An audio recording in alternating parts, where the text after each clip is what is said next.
Super 4-এ শ্রীলঙ্কার বিপক্ষে টাইগারদের প্রথম ম্যাচ জয় দিয়ে শুরু করার অন্যতম নায়ক বনে যাওয়া ক্রিকেটার সাইফ হাসান এবার প্রশংসা করলেন মুস্তাফিজুর রহমানের দলের কঠিন সময়তে নিয়মিত পারফরম্যান্স করার ব্যাপারটিতে বেশ মুগ্ধ সাইফ হাসান।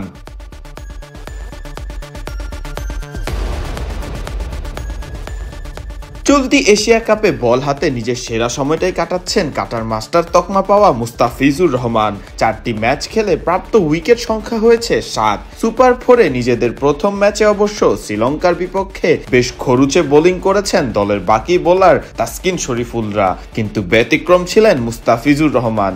3 ওভার বল করে কেবল 20 রান খরচায় ফিজ নিয়েছেন 3টি উইকেট।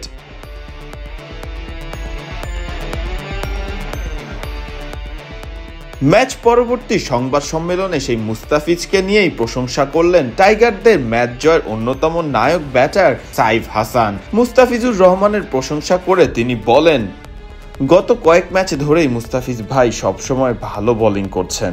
আজকে এরকম রান হলো, তার মধ্যেও উনি কম রান দিয়েছেন, গুরুত্বপূর্ণ মুহূর্তে উইকেট নিয়েছেন।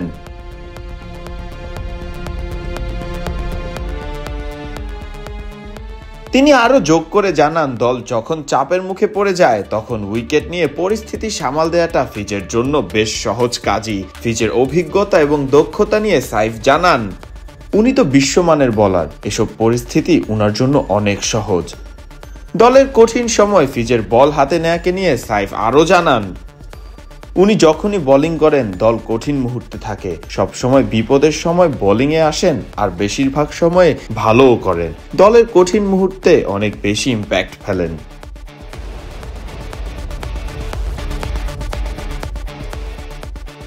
শেষ বল পর্যন্ত গড়ানো ম্যাচে শ্রীলঙ্কার বিপক্ষে সুপার 4-এ প্রথম ম্যাচেই শেষ পর্যন্ত ব্যাট হাতে নিয়ন্ত্রিত পারফরম্যান্সে বাংলাদেশ 169 রানের লক্ষ্য তাড়া করে নেয় সহজেই।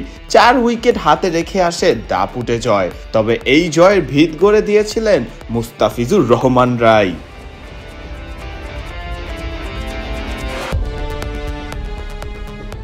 মুস্তাফিজের সাবেক আইপিএল দল রাজস্থান রয়্যালস ফিজের এমন বোলিং দেখে ফিরে গেছে পুরনো দিনে, স্মরণ করেছে 2020 সালের এমনই এক দুর্দান্ত 19th ওভার, যা শেয়ার করেছে তাদের ফেসবুক পেজে।